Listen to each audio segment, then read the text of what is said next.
जय हिंद जय भारत। सभी दोस्तों का बहुत बहुत स्वागत है आपके अपने परिवार study point way to success में। तो मित्रों, आज हम हिंदी के एक महत्वपूर्ण टॉपिक और विकारी शब्द पढ़ रहे थे, और विकारी शब्द में हम देखने वाले हैं विशेषण। और ये विशेषण जो है बहुत ही ज़्यादा इम्पोर्टेंट है हमारी परीक्षा की दृष्टिकोण से। तो समझ लेते हैं विशेषण को। देखिए दोस्तों, संज्ञा सर्वनाम की जो विशेषता बताने वाले जो शब्द होते हैं उन्हीं को विशेषण कहते हैं। क्या बोलते हैं? उन्हीं को हम विशेषण कहते हैं। अब जैसे हुआ बड़ा, काला, लंबा, दयालु, ये सभी विशेषण शब्द हैं, लेकिन हम जब इनको वाक्य में प्रयोग करेंगे तब बहुत आसानी से समझ रहे होंगे। अभी देखिएगा, सबसे पहले देखिएगा, महत्वपूर्ण बिंदु समझिएगा। वाक्य में संज्ञा सर्वनाम की विशेषता बनाने वाले शब्द को क्या बोलते हैं? विशेषण बोलते हैं। क्या बोलते हैं? विशेषण बोलते हैं। जैसे मैंने कहा काला कुत्ता, तो जो कुत्ते की विशेषता बता दी कि कुत्ता कैसा है, काला है, तो इसी को बोलते हैं हम विशेषण। अब आप समझिएगा, जैसे आप जो भी है, जिस संज्ञा अथवा सर्वनाम की विशेषता बताई जाती है उनको विशेष्य कहते हैं। क्या बोलते हैं? विशेष्य कहते हैं। संज्ञा सर्वनाम की जो विशेषता बताते हैं उनको विशेष कहते हैं। जैसे अभी यहाँ पे समझना, जैसे ये लिखा था काला कुत्ता, तो इसमें जो काला है वो तो है विशेषण, वो तो है विशेषण। और यहाँ पे जो कुत्ता लिखा था वो कुत्ता हो जाएगा विशेष, क्योंकि ये कुत्ता किसके अंदर आएगा? तो कुत्ता संज्ञा के अंदर आएगा, तो इसको बोलते हैं विशेष। क्या बोलते हैं? विशेष। अर्थात जिन शब्दों की विशेषता बताई जाए उनको हम क्या बोलते हैं? विशेष बोलते हैं। क्या बोलते हैं? विशेष बोलते हैं। उनको हम बोलते हैं विशेष बोलते हैं। जैसे क्रिया की विशेषता बताई जाएगी तो उसको हम क्या बोलेंगे? क्रिया की विशेषता अगर बताई जाएगी तो उसको हम क्रिया विशेषण बोलेंगे। क्या बोलेंगे? क्रिया विशेषण बोलेंगे। जैसे क्रिया विशेषण कहेंगे। संज्ञा सर्वनाम की विशेषता बताई जाएगी तब हम उसको विशेष बोलेंगे। क्या बोलेंगे? विशेष बोलेंगे। और जहाँ हम विशेषण की भी विशेषता बता देंगे उनको हम प्रविशेषण बोलेंगे। क्या बोलेंगे? प्रविशेषण बोलेंगे। और ये हमारे लिए इम्पोर्टेंट है। जैसे अब समझें, आगे सारे टॉपिक को बड़े ध्यान से समझेंगे, ठीक है? विशेष में तो समझिए, जैसे अभी मैंने बताया था, यहाँ पे समझना। जैसे मैंने कहा गीता सुंदर है, भाई गीता कैसी है? सुंदर है।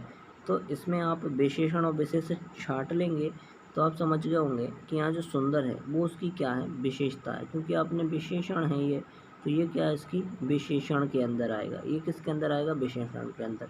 वहीं अगर मैं गीता कहूँ तो गीता एक क्या है? संज्ञा है, जिसको हम विशेष कहेंगे। क्या कहेंगे? विशेष भी आएंगे। आपको इम्पोर्टेंट बात यह देखना है कि विशेषण जो हो सकता है, वो पहले भी आ सकता है और बाद में भी आ सकता है। विशेषण संज्ञा से पहले भी आ सकता है और संज्ञा के बाद में भी आ सकता है। ये इम्पोर्टेंट बात आपको याद रखना है। जैसे यहाँ देखिएगा, ये पहले आ गया, थोड़ा सा जल लाओ, तो जल से पहले विशेषता बता दी कि विशेषता कैसा जल लाना है? थोड़ा सा जल लाना है। ये हो सकता है 1 मीटर कपड़ा ले आओ, तो कपड़ा की विशेषता बता दी कि भाई कैसा लाना है? 1 मीटर लाना है। तो अब वही बात मैं आपसे कह रहा था कि जो विशेषण होता है वो संज्ञा से पूर्व भी आ सकते हैं और संज्ञा के बाद भी आ सकते हैं। संज्ञा के बाद भी आ सकते हैं। जैसे बाद में भी कैसे आ सकते हैं? यह रास्ता लंबा है, भाई रास्ता तो है, रास्ता की विशेषता बता दी कि कैसा है? वो लंबा है। जैसे खीरा है, तो खीरा है कैसा है? कड़वा है वो खीरा। तो ये बाद में भी आ सकते हैं, पहले भी आ सकते हैं। अब समझेंगे विशेषण के प्रकार। भाई विशेषण के जो प्रकार होते हैं वो 4 प्रकार होते हैं। कौन कौन से होते हैं? 4 प्रकार के। पहला विशेषण देखें, गुणवाचक विशेषण। दूसरा हमारे पास संख्यावाचक विशेषण, और तीसरा होता है परिमाणवाचक, और चौथा जो होता है वो उसको बोलते हैं सार्वनामिक विशेषण। क्या बोलते हैं? सार्वनामिक विशेषण। अब हम पहला पढ़ेंगे, सबसे पहले गुणवाचक विशेषण। भाई गुणवाचक विशेषण क्या होते हैं? समझना, जिस शब्द में संज्ञा या सर्वनाम के गुण के रूप आदि का बोध होता है उसी को हम बोलते हैं गुणवाचक विशेषण। मतलब इसमें संज्ञा सर्वनाम की जो विशेषता बताने वाले शब्द होते हैं उन्हीं को हम बोलते हैं गुणवाचक विशेषण। जैसे पहला उदाहरण देखिएगा, बगीचे में सुंदर फूल है। भाई फूल तो हैं, फूल है, लेकिन वो कैसे सुंदर? तो सुंदर विशेषता हो गई। फूल जो हो गया, फुल क्या हो गई, संज्ञा हो गई, क्या हो गई, संज्ञा। जैसे नगर स्वच्छ है, स्वच्छ है तो उसकी नगर की विशेषता बता दी, तो यह नगर क्या है, यहाँ पे संज्ञा है, तो इसी को हम कौन सा विशेषण बोलते हैं, आपको याद होगा, इसी को हम गुणवाचक विशेषण बोलते हैं। गुणवाचक विशेषण कई तरह के हो सकते हैं, जैसे समय संबंधी हो सकता है, क्या, समय संबंधी हो सकता है, स्थान संबंधी होता है, कोई आकार संबंधी हो सकता है, कोई दशा संबंधी होता है, कोई वर्ण संबंधी हो सकता है, गुण संबंधी हो सकता है, और संज्ञा संबंधी भी हो सकता है। ठीक है, विशेषण अब समझना। फिर दूसरा है हमारे पास संख्या विशेषण। कौन सा हो सकता है, संख्या विशेषण, मतलब जिस विशेषण से संज्ञा सर्वनाम की किसका बोध होता है, संख्या का बोध होता है, उसी को संख्यावाचक विशेषण कहते हैं। जैसे उदाहरण के लिए मैंने कहा कि कक्षा में 40 विद्यार्थी, तो विद्यार्थी तो हैं लेकिन कितने हैं भाई, 40 हैं, तो ये उस विद्यालय के विद्यार्थियों की विशेषता बता दी कि 40 हैं, लेकिन ये किसके अंदर आएगा, संख्यावाचक विशेषण। कौन से, संख्यावाचक विशेषण के अंदर आएंगे, ये संख्यावाचक विशेषण के आते हैं। संख्यावाचक विशेषण कितने प्रकार के होते हैं भाई, ये 2 प्रकार के होते हैं। पहला एक निश्चित वाचक संज्ञा और संख्यावाचक विशेषण, और दूसरा होता है अनिश्चित संख्यावाचक विशेषण, जिसमें आप कहेंगे कि निश्चित संख्यावाचक विशेषण जैसे 1, 7 मतलब पूरी संख्या आती है, लेकिन अनिश्चित वाचक में जैसे कई, अनेक, सब, बहुत अधिक, ये सभी कैसे होते हैं, अनिश्चयवाचक संख्यावाचक विशेषण होते हैं। वहीं पे हम निश्चित वाचक संख्या विशेषण को 6 भागों में बांटा हुआ है। कितने भागों में बांटा हुआ है, 6 भाजक को। किसको, निश्चित संख्यावाचक विशेषण को कितने भागों में बांटा है, तो 6 भागों में बांटा है। पहला पूर्णबोधक, मतलब जिसमें पूर्ण हो, जैसे 1, 10, 100, 1000, 10,000। जैसे मैंने कहा एक लड़का स्कूल जाता है, भाई एक लड़का स्कूल जाता है, तो ये पूर्ण हो गया कि नहीं हुआ, पूर्ण संख्यावाचक हो गया। कौन सा हो गया, पूर्ण संख्यावाचक हो गया। जैसे 25, अब एक और उदाहरण ले लो, 4 आम लाओ, भाई कितने आम लाओ, 4, तो ये पूर्ण बता दिए। दूसरा हमारे पास है अपूर्ण बोधक विशेषण। कौन सा है, अपूर्ण बोधक, जिसमें जैसे पौना, सवा, डेढ़, ढाई, ये कैसे होते हैं, अपूर्ण बोधक होते हैं, क्योंकि ये पूरे नहीं होता। जैसे उदाहरण के तौर पर समझिए, मेरी जेब में 2.5 रुपये, भाई 2.5 रुपये हैं, तो ये अपूर्ण है। 2.5 रुपया क्या है, 2.5 रुपये अपने आप में क्या है, अपूर्ण है, तो ये अपूर्ण बोधक विशेषण हो गया। तीसरा है हमारे पास क्रमवाचक विशेषण। क्रमवाचक विशेषण जिनमें हम क्रम की बात करें, जिसमें हम किसकी, क्रम की बात करें। जैसे मैंने कहा पहला, दूसरा, तीसरा, ये सभी क्रमवाचक हो गए। जैसे पहला लड़का यहाँ आए, दूसरा लड़का वहाँ बैठे, कक्षा में प्रथम रहा, श्याम द्वितीय रहा कक्षा में। तो इस तरह के जो होते हैं क्रमवाचक होते हैं। चौथा है आपके पास आवर्ती वाचक विशेषण। कौन से, आवर्ती वाचक विशेषण, जिनकी आवर्ती हो, जैसे दुगुना, तिगुना, 10 गुना आदि। उदाहरण के तौर पर समझेंगे, मोहन तुमसे चौगुना काम करता है, मोहन तुमसे चौगुना काम करता है, तो ये आपके वृत्तिवादी हो गए। इसमें गोपाल 2 गुना मोटा है, तो ये सभी आपको याद रखना है किसके उदाहरण हो गए भाई, तो ये सभी आवर्तीवाचक विशेषण की हो गए। 5वां पढ़ेंगे आप समूहवाचक विशेषण। समूहवाचक विशेषण में तीनों, पाँचों, आठों आदि। जैसे मैंने पहला उदाहरण में तौर पर समझो, जैसे मैंने कहा तुम तीनों को जाना पड़ेगा, तो तीनों को जाना पड़ेगा, तो भाई ये समूह हो गया कि नहीं, 3 लोगों का, तो इसी को हम समूहवाचक विशेषण के अंदर गिनते हैं। 6वां हो गया प्रत्येक बोधक विशेषण, इसमें आप प्रत्येक का देखो, जिसके अंदर प्रति, प्रत्येक, हर एक, एक आदि आते हैं। जैसे मैंने कहा प्रत्येक को प्रसाद मिला, एक व्यक्ति को पानी में डूब गया, तो ये प्रत्येक बोधक विशेषण हो गया। दूसरा हमें पढ़ना था अनिश्चयवाचक संख्यावाचक विशेषण। अनिश्चयवाचक संख्या विशेषण अधिकतर बहुत्व का बोध होता है। जैसे अनिश्चयवाचक, जैसे सारे आम सड़ गए, सारे आम सड़ गए, लेकिन पता नहीं कि भाई कितने आम थे, सारे थे लेकिन कितने आम थे ये पता नहीं है, तो ये अनिश्चयवाचक विशेषण के अंदर गिने जाएंगे। जैसे पुस्तक में, ध्यान से समझना, उसने कहा जैसे पुस्तक में उसने कहा कि भाई पुस्तकालय में असंख्य पुस्तकें, पता नहीं कितनी है लेकिन असंख्य। लंका में अनेक महल जल गए, तो ये सभी कैसे हो गए, आपको याद रखना है, अनिश्चयवाचक हो गए। सुनामी में बहुत सारे लोग मारे गए, ये सभी कैसे हो गए, अनिश्चयवाचक विशेषण के अंदर गिने जाएंगे, हो जाते हैं लगभग। लेकिन स्टार पॉइंट याद रखना कि निश्चित वाचक संख्या के अंतर्गत आने वाले पूर्ण बोधक विशेषक से पहले लगभग या करीब बाद में एक या और प्रत्यय लगाने से वो अनिश्चयवाचक विशेषण हो जाते हैं।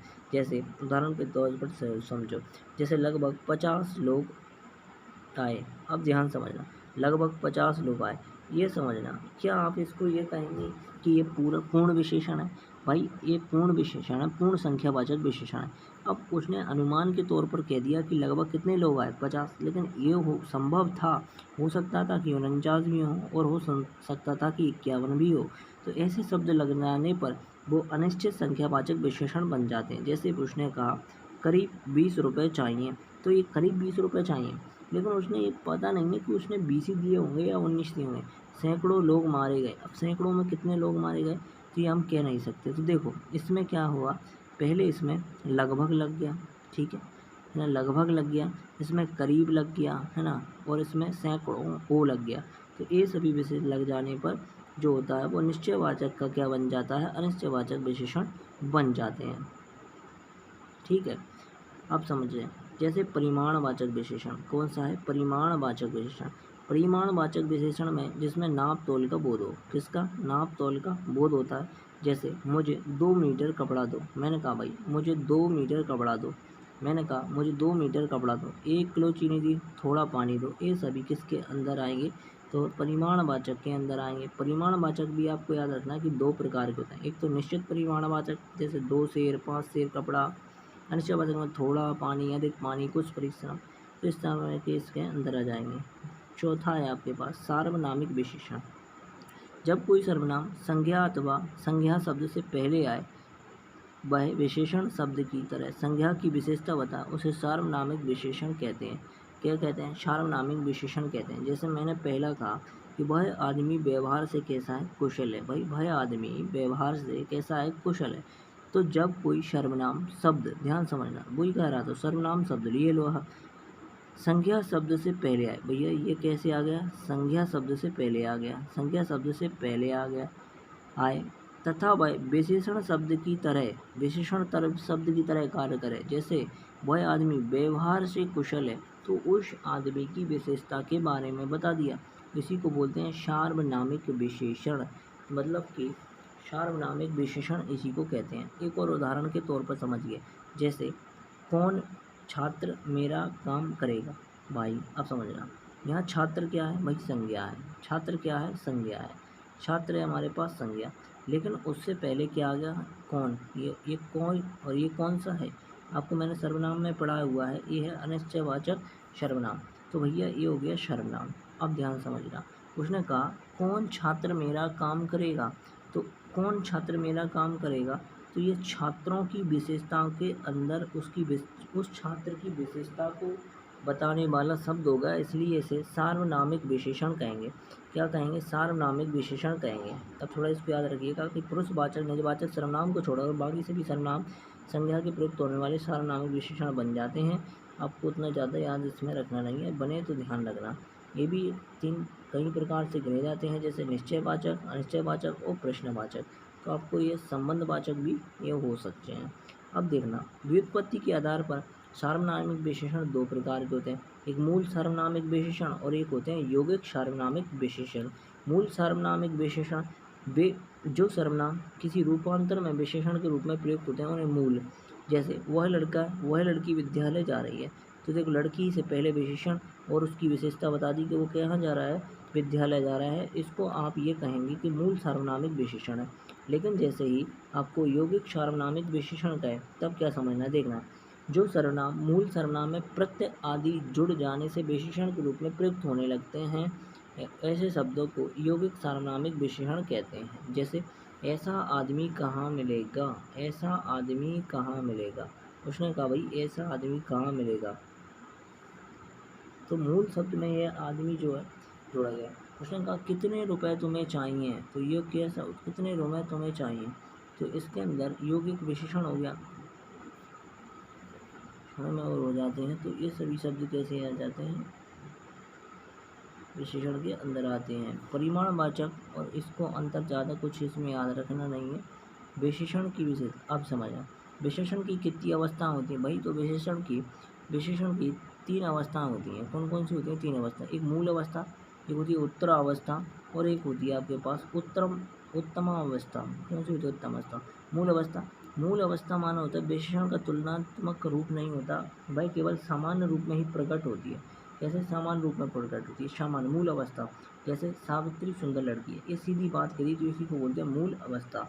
फिर आपके पास है उत्तर अवस्था। उत्तर अवस्था में रवीन चेतन से बहुत अधिक बुद्धिमान है। इसमें दो व्यक्तियों के गुण या दोष की क्या होती है? तुलना की जाती है। जैसे सविता राम की अपेक्षा बहुत सुंदर है, तो इसको बोलते हैं उत्तर अवस्था। क्या बोलते हैं? उत्तर अवस्था। इसी को बोलते हैं उत्तर अवस्था। एक होती है उत्तमावस्था। उत्तमावस्था में दो से अधिक व्यक्तियों की वस्तुओं की तुलना करके किसी एक सबसे अच्छा बता दिया जाता है, उसी को हम बोलते हैं उत्तम अवस्था। जैसे पंजाब में अधिकतम अन्न होता है। जैसे भैया, तो मतलब इसका मतलब हुआ अन्य राज्यों में भी होता होगा अन्न, तो लेकिन उसने कहा कि सर्वश्रेष्ठ जो अन्न होता है, नहीं ज़्यादा जो अन्न होता है वो केवल पंजाब में होता है, तो इसकी मूल विशेषता बता के छोड़ दी। इसको बोलते हैं उत्तम अवस्था।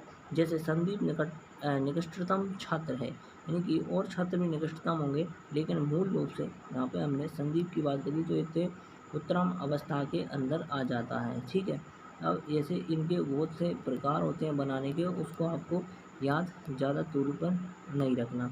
एक मैं आपको ऐसी समझा देता हूँ, प्रिय विशेषण। ठीक है, प्रिय विशेषण जैसे अब समझिए, मैं एक और बताने वाला था क्रिया विशेषण। जैसे भाई क्रिया की जो विशेषता बता दे उसको बोलते हैं हम क्रिया विशेषण। अब जैसे क्रिया से पहले, जैसे राम बहुत हंसता है, बहुत हंसता है, तो भाई इसमें जो हो जाएगा इस एग्जाम्पल में क्रिया विशेषण हो जाएगा। देखो हंसता क्या हो गया? हंसना या हंसता क्या हो गया? एक क्रिया हो गई, तो क्रिया की विशेषता बता दी बहुत, कैसा हंसता है? बहुत, तो इसी को बोलते हैं क्रिया विशेषण। इसी को बोलते हैं क्रिया विशेषण। और एक होता है विशेषण की भी विशेषता बता देना। जैसे जैसे विशेषण की विशेषणता कैसे बताएंगे? जैसे वह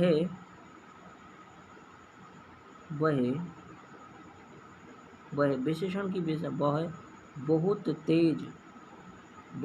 तेज दौड़ता है। अगर अब मैंने ये कह दिया, और ये इम्पोर्टेंट है, प्रिय विशेषण। ठीक है, प्रविशेषण कौन सा है? प्रविशेषण। आपको याद रखना प्रविशेषण। तो प्रविशेषण में उसने कहा वह बहुत तेज दौड़ता है। भैया देखो तेज तो दौड़ता है, लेकिन कैसा दिखता है? तो तेज दौड़ता है। कैसे तो दौड़ता है? तेज दौड़ता है। तो इसी को हम क्या कहेंगे? इसी को हम बोलते हैं प्रिय विशेषण। यानी कि तेज विशेषता थी, लेकिन उसकी भी विशेषता बता दी, कैसा दौड़ता है? बहुत तेज। तो इसी को बोलते हैं प्रिय विशेषण। तो विशेषण से संबंधित हमारे लिए इतना ही काफ़ी है, और हमारी एग्ज़ाम के दृष्टिकोण से हमारे लिए बहुत इम्पोर्टेंट है ना। आगे की क्लास को ऐसे ही कंटिन्यू रखेंगे। तब तक के लिए धन्यवाद। जय हिंद, जय भारत।